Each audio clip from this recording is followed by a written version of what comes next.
Bismillahirrahmanirrahim. Assalamualaikum warahmatullahi wabarakatuh. Bagaimana kabarnya hari ini? Alhamdulillah, luar biasa. Allahu Akbar. Ya, sebelum kita mulai, kita membaca basmalah dulu. Bismillahirrahmanirrahim. Langsung saja, kita ke pembahasan UH tema 7. Nomor 1, masyarakat suku Baduy merupakan suku asli yang mendiami provinsi. Nah, ini jawabannya ada di paragraf pertama. Di sini ya, Desa Kenakes, Kecamatan Lewi Damar, Kabupaten Lebak, Banten. Jadi jawabannya adalah Provinsi Banten. Kemudian nomor 2, mengapa masyarakat Baduy memilih menggunakan kayu dan bambu sebagai bahan untuk membuat rumah-rumah mereka? Nah, kalau ini ada di paragraf ke berapa ini? Masyarakat, mata pencaharian itu. 1, 2, 3, 4, 5. Paragraf kelima. Proses kelestarian alam juga sangat berlaku saat membangun rumah adat mereka yang terbuat dari kayu dan bambu. Jadi, kenapa dari kayu dan bambu? Untuk tetap menjaga kelestarian alam. Kemudian nomor 3. Bagaimana pengaturan rumah suku Baduy pada umumnya? Kamu boleh memilih lebih dari satu jawaban. Nah, kalau ini ada di paragraf bawahnya tadi. Nah, terdapat 3 ruangan dalam rumah adat Baduy itu ya. Yang ini, mulai ini. Nah, sekarang kita lihat pernyataannya satu persatu benar apa tidak. Yang A, rumah dibagi dalam 3 ruangan sesuai dengan ukurannya. Kita cek. Terdapat 3 ruangan, benar, dalam rumah adat Baduy dengan fungsinya yang masing-masing berbeda. Jadi, pembagiannya itu bukan karena ukuran ruangnya, tapi karena fungsinya. Jadi, yang A ini salah. Kemudian yang B, kita lihat, bagian depan sebagai ruang tamu dan membuat kain tenun. Ruang tamu dan membuat kain tenun. Kita cek apakah benar. Ini ya. Bagian depan difungsikan sebagai penerima tamu, berarti ruang tamu ya, dan tempat menenun untuk kaum perempuan. Berarti menenun ini membuat kain tenun, berarti benar. Yang jawaban B benar.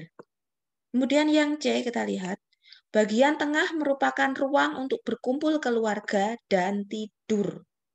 Jadi ruang keluarga dan ruang tidur bagian tengah kita cek.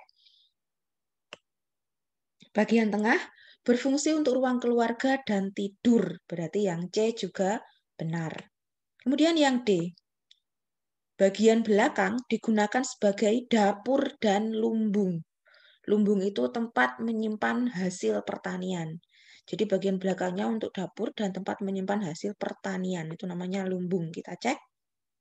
Dan ruangan ketiga yang terletak di bagian belakang digunakan untuk memasak, berarti dapur ya, dan tempat untuk menyimpan hasil ladang dan padi, berarti lumbung, sehingga yang D juga benar. Yang salah yang A saja.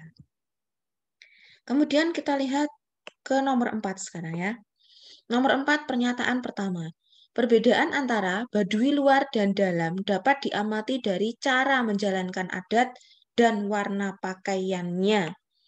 Nah, ini ada di awal-awal. Nah, ini ya. Masyarakat Baduy luar sudah terkontaminasi dengan budaya luar selain Baduy. Jadi, dalam memegang adat ini berbeda antara Baduy luar dengan Baduy dalam, sehingga sama. Kemudian, perbedaan lainnya terlihat dari cara berpakaian. Berarti, nomor 4 poin pertama jawabannya adalah benar.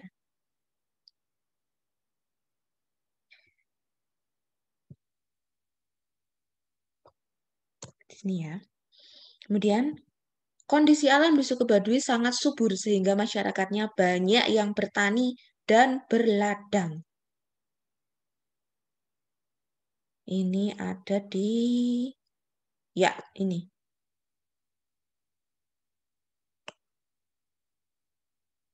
Oh, mana? Sebentar, sebentar. Oh, ini ya.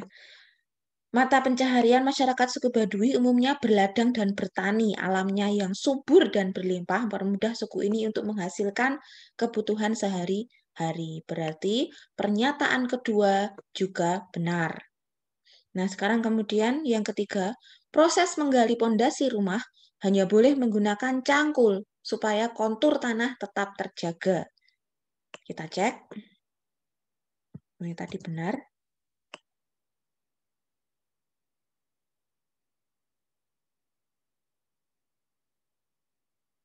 Nah, ini.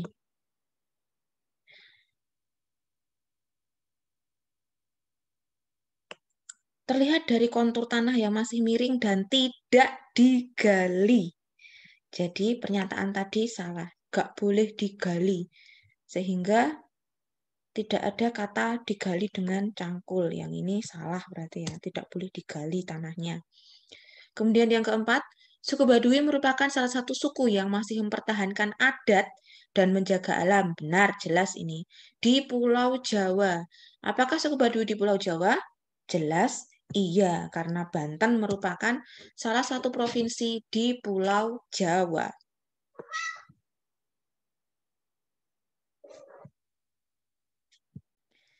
Sekarang kita lanjutkan ke nomor 5. Indonesia adalah negara yang memiliki kebudayaan yang beragam karena memiliki, jelas jawabannya adalah ribuan suku. Kemudian nomor 6, suku terbanyak penduduknya di Indonesia adalah suku, jelas yang paling padat itu di Pulau Jawa. Karena itu, suku yang paling banyak penduduknya adalah suku Jawa. Kemudian nomor 7, suku Asmat dan suku Dani berasal dari Papua.